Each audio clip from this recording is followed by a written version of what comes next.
ಅವಲಕ್ಕಿ ಚಿತ್ರಾನ್ನ ಮಾಡೋದಕ್ಕೆ ಒಂದು ಬಾಣಲಿನಲ್ಲಿ ಸ್ವಲ್ಪ ಅಡುಗೆ ಎಣ್ಣೆನ ಹಾಕ್ಕೊತಾ ಇದ್ದೀನಿ. ಸಾಸಿವೆ, ಜೀರಿಗೆ, ಉದ್ದಿನಬೇಳೆ, ಕಡಲೆಬೇಳೆ, ಕಡಲೆಬೀಜ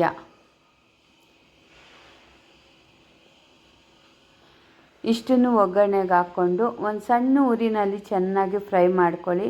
ಯಾಕಂದರೆ ಸ್ವಲ್ಪ ಉರಿ ಜಾಸ್ತಿ ಇದ್ದರೆ ಕಡಲೆಬೀಜ ಎಲ್ಲ ತುಂಬಾ ಫ್ರೈ ಆಗಿಬಿಡುತ್ತೆ. ಅದರಿಂದ ಸ್ವಲ್ಪ ಸಣ್ಣ ಊರಿನಲ್ಲಿ ಫ್ರೈ ಮಾಡಿಕೊಂಡ್ರೆ ಗರಿ ಗರಿಯಾಗಿ ಫ್ರೈ ಮಾಡ್ಕೋಬೋದು. ನೋಡಿ, ಆಲ್ಮೋಸ್ಟ್ ಎಲ್ಲ ಫ್ರೈ ಆಗಿದೆ.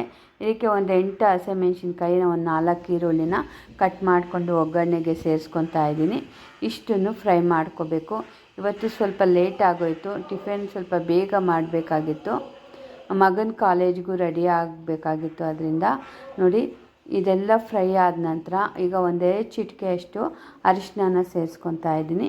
ಅರಿಶಿನ ಹಾಕ್ಕೊಂಡ ನಂತರ ಇನ್ನೊಂದು ಸರಿ ಒಗ್ಗರಣೆನ ಎಲ್ಲ ಮಿಕ್ಸ್ ಮಾಡಿಕೊಂಡು ಫ್ರೈ ಮಾಡ್ಕೋಬೇಕು.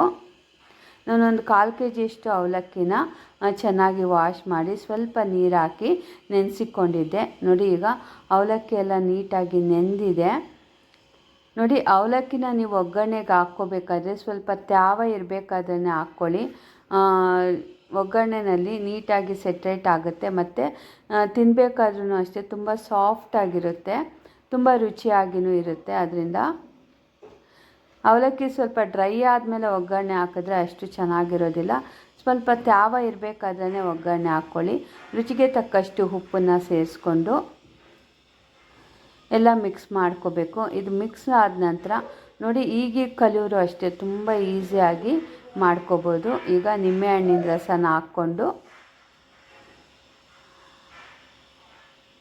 ಕೊತ್ತಂಬರಿ ಸೊಪ್ಪನ್ನು ಚೆನ್ನಾಗಿ ವಾಶ್ ಮಾಡಿ ಸಣ್ಣದಾಗಿ ಕಟ್ ಮಾಡಿಕೊಂಡು ಕೊತ್ತಂಬರಿ ಸೊಪ್ಪನ್ನು ಸೇರಿಸ್ಕೊಂಡು ಎಲ್ಲ ನೀಟಾಗಿ ಮಿಕ್ಸ್ ಮಾಡಿಕೊಂಡ್ರೆ ಸೂಪರಾದ ಅವಲಕ್ಕಿ ಚಿತ್ರಾನ್ನ ರೆಡಿ ಆಗುತ್ತೆ.